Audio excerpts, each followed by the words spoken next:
एक नया खुलासा हुआ है जिसमें बीजेपी की सरकार के जो भ्रष्टाचार के रिकॉर्ड्स हैं वो टूटते हुए दिखाई दे रहे हैं। बाबा रामदेव जो इस उत्तराखंड की धरती से पनपे, उपजे, बढ़े, वो आज सरकार के संग मिलकर अपने सहयोगी की मदद से किस तरीके से इन कारनामों में लिप्त हैं, यह आज सामने आ रहा है। बाबा रामदेव के सहयोगी बालकिशन, जिनकी कंपनी राजस्व एरो स्पोर्ट्स एंड एडवेंचर जो कंपनी है, उसको जॉर्ज एवरेस्ट जैसी एक जगह जो बहुत ही शांत और पर्वतीय इलाका है, जहां टूरिज्म के अपार संभावनाएं हैं, खासकर एडवेंचर टूरिज्म की, उसको औने पौने दाम पे सरकार ने देने का काम किया है। और यह खुलासा बहुत बड़ा खुलासा हुआ है, क्योंकि इस कंपनी को ये टेंडर कैसे दिया गया, इसकी पूरी प्रक्रिया जो है वो दाल में काला नहीं, पूरी दाल काली है। इस कंपनी को देने के लिए 3 कंपनियों ने बिड की। इसमें पहला नाम भरवा एग्रो साइंस लिमिटेड, उसके अलावा प्राकृतिक organic private Indian private limited, और तीसरी राजस्व aero sports and adventure limited ने टेंडर डाले, जिसमें एक कंपनी ने 65 लाख, दूसरी ने 51 लाख और तीसरी कंपनी जिसको टेंडर दिया उसको 1 करोड़ रुपया सालाने की दर से इन्होंने अपनी बिड डाली। और इसमें राजस्व एरो स्पोर्ट्स एडवेंचर कंपनी को ये बिड दे दी गई। आप जानकर आश्चर्य करेंगे कि बिड से पहले इसमें जो बालकिशन जी है, उनका जो कुल हिस्सा था वो 25.1% का था, और जैसे ही कंपनी को ये काम मिला, उनका जो हिस्सा था वो 69.43% पहुंच गया। तो ये समझा जा सकता है कि किस तरीके का एक जाल रचा गया। हालांकि जो उत्तराखंड का टूरिज्म विभाग है उनको बचाने की कोशिश कर रहा है, कई किस्म की दलीलें दे रहा है, लेकिन ये समझा जा सकता है कि ये तीनों कंपनी के जो मालिक है, जिसके सर्वाधिक श्रेय है, वो बाबा रामदेव के सहयोगी बालकिशन है। चाहे वो भरवा एग्रो हो, चाहे वो इसमें प्राकृतिक ऑर्गेनिक्स हो, चाहे वो राजस्व एरो कंपनी हो, ये तीनों में मैक्सिमम शेयर होल्डर जो है वो बाबा रामदेव के सहयोगी बालकिशन है।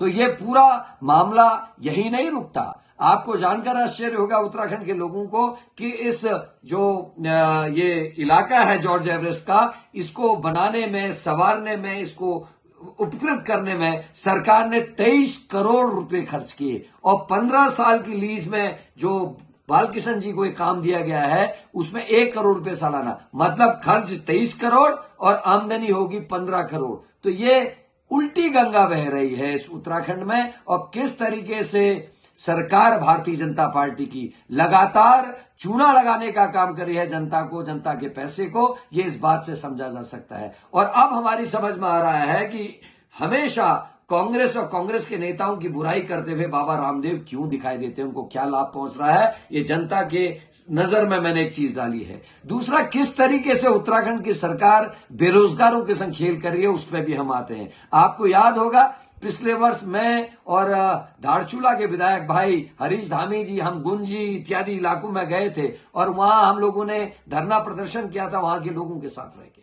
जो लोग वहां 500-600 वर्षों से परिवार के साथ रह रहे हैं, उन गांवों में उनके हक हकूक को छीन कर उनकी जमीनों को आज सरकार जब्त कर रही है, क्योंकि वहां उस समय पटवारी व्यवस्था नहीं थी। वो लोग एक प्रहरी के रूप में चाइना बॉर्डर पे हमारे परिवार के अंग के रूप में रह रहे थे, आज उनको परेशान किया जा रहा है। दूसरी तरफ वहां शिवधाम के नाम से 1500 नाली जमीन टूरिज्म विभाग को दी जा रही है, और हमारी पूरी नजर उस पर है कि कहीं ये 1500 से नाली से ज्यादा जो भूमि है, इसको भी कहीं कल को खुर्द बुर्द करके किसी प्राइवेट एजेंसी या कंपनी को ना दे दिया जाए, या किसी व्यक्ति को ना दे दिया जाए, उस पर हमारी नजर है।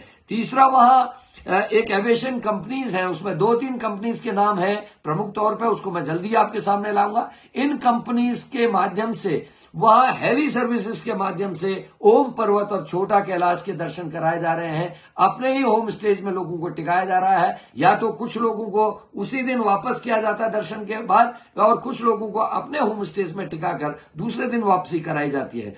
इससे धारचूला के बाद पड़ने वाले जो गांव है ओम पर्वत और छोटा कैलाश के बीच में, जिसमें गुंजी इत्यादि गांव है, उनकी सबकी रोजी रोटी के ऊपर संकट है। सरकारों का काम होता है कि decentralization of power, decentralization of रोजगार, लेकिन यहां उल्टा हो रहा है। यहां एक व्यक्ति को, कुछ कंपनियों को कमाने का मौका दिया जा रहा है, और जो वर्षों से, पीढ़ियों से जिनका ये रोजगार था कि वहां जो ओम पर्वत के और छोटा कैलाश के दर्शन करने जाते थे, छोटे छोटे होम स्टेज में रहते थे, गांव के लोगों की सब्जियां खरीदते थे, दूध खरीदते थे, घी खरीदते थे, वहां रहकर आनंद लेते थे और कुछ समय उनके संग व्यतीत करने के बाद वहां से विदा होते थे, आज वो सब खत्म हो रहा। सीधे हेली सर्विसेज से पहुंचाया जा रहा, हेली सर्विसेज से वापस ले जाया जा रहा। बीच की जो कड़ी थी, बीच के लोगों के रोजगार के संग खिलवाड़ सरकार कर रही है, जो बहुत बड़े दुख का कारण है। और ये जो जॉर्ज एवरेस्ट का मामला है, उसी तरीके की कुछ स्थितियां हमारे धारचूला से लगे हुए क्षेत्रों में है, गुंजी इत्यादि क्षेत्र में, और आने वाले समय में सामरिक दृष्टि से भी ये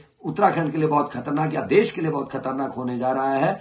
इस पे संज्ञान लेना चाहिए, और मैं आम जनता से अपील करता हूं कि इन सभी मामलों पर आप लोग भी पैनी नजर रखें, और क्या ये सरकार आपके साथ, उत्तराखंड के संग और देश के साथ कर रही है, इस पे हम सब लोगों की एक राय होनी चाहिए, हम लोगों के विचार होने चाहिए, हमको इसकी जांच परख करनी चाहिए और रखवाली करनी चाहिए। धन्यवाद।